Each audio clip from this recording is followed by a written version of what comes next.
You ever meet one of these assholes that tells you that life is a test? It's usually someone from one of the Abrahamic faiths, you know, Jews, Christians, and Muslims. You ask them about, you know, what's the meaning of life? And they say, life is a test. It's all a test. And if you pass the test, you go to heaven. If you fail the test, you go to hell.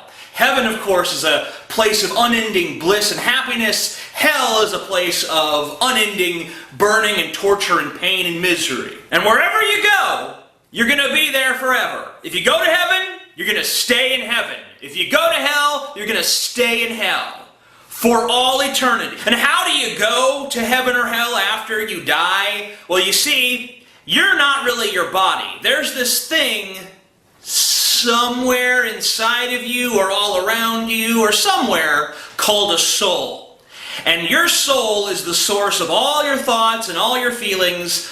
Don't believe neuroscientists when they tell you it's in your brain. They're a bunch of liars. It's the soul.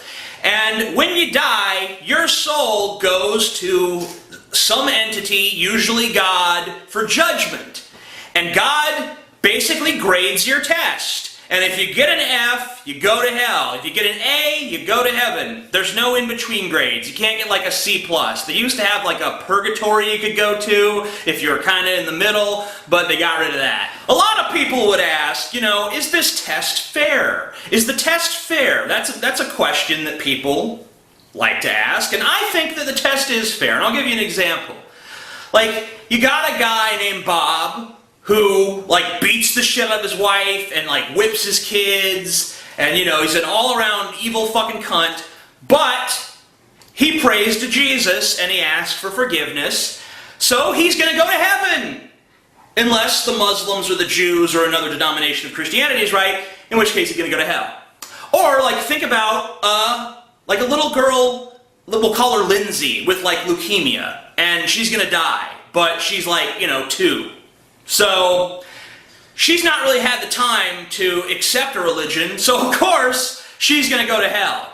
Unless you're one of the people who believes that God's just going to kind of give her a free pass. In other words, she don't even have to take the test. She just goes right to heaven. So, I mean, honestly, if you think about it from that perspective, the people who died as babies, they're the luckiest motherfuckers of all. Or we could take the example of a young Muslim. We'll name him Ahmed. And he's very devout, and he prays daily, and he follows the Quran. So obviously he's going to heaven, or hell. It seems like no matter who you are, and what choices you make, you're either going to go to heaven or to hell, completely arbitrarily, because the actual parameters of the test are never defined, or they are defined, but they're defined in different ways by several different dogmas. So, congratulations on your awesome test, God. This is like if you give a test to a bunch of kindergartners and some of them have like problems like, you know, 2 + 2, and then others have like multi-part answers about the American Revolution and, you know, like the socioeconomic impact of like hemp and all this other stuff, and the kindergartners are all supposed to answer the test, and you know, for some of them it's just fucking like a breeze, and for others it's really difficult. But hey, it's all fair. It's a fair test. And if God creates all of us, and He ultimately knows our destiny anyway, because He is an all-knowing being, then why would He even bother with the test? Couldn't He just create souls and then look at them on an individual level and say, oh, this one will pass, and just let them right into heaven, not even fuck with this mortality bullshit? Or why even create souls that you know are going to fail the test to begin with? I mean, if you know the future and you completely control the present, why even make souls just to damn them to all eternity if you already know that that's going to be the outcome? Another problem with the test is we're not all created equal. People have different intelligence levels. They have different economic backgrounds. They have different upbringings. They have different health problems. And most of all, they have different lifespans. If thought continues to exist beyond your physical body, then why can't you repent after you die? Why do you have to have this test with blinders on? Couldn't you just conceivably be roasting in hell and then have an epiphany and become worthy of heaven? Why can't you go to heaven then? Why would God want to burn righteous people who have genuinely come to love him and accept Jesus in their heart just because they failed some test? The average human lifespan is 76 years? So someone didn't pass this test in 76 years, so they're doomed to an eternity of hellfire? I also have some questions about heaven and hell. I mean, let me ask you this. I don't know about you guys, but I hate fucking people. If heaven is full of people, that doesn't sound much like heaven to me.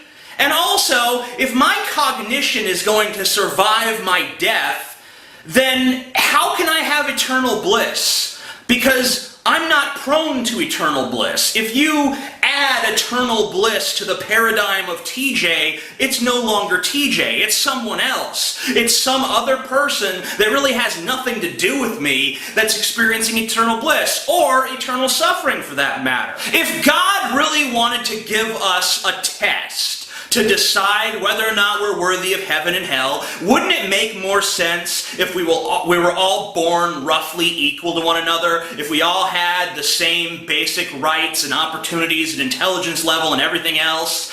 Wouldn't that be a lot more reasonable of a test? But then again, if we were all the same, what would be the purpose of taking a test in the first place?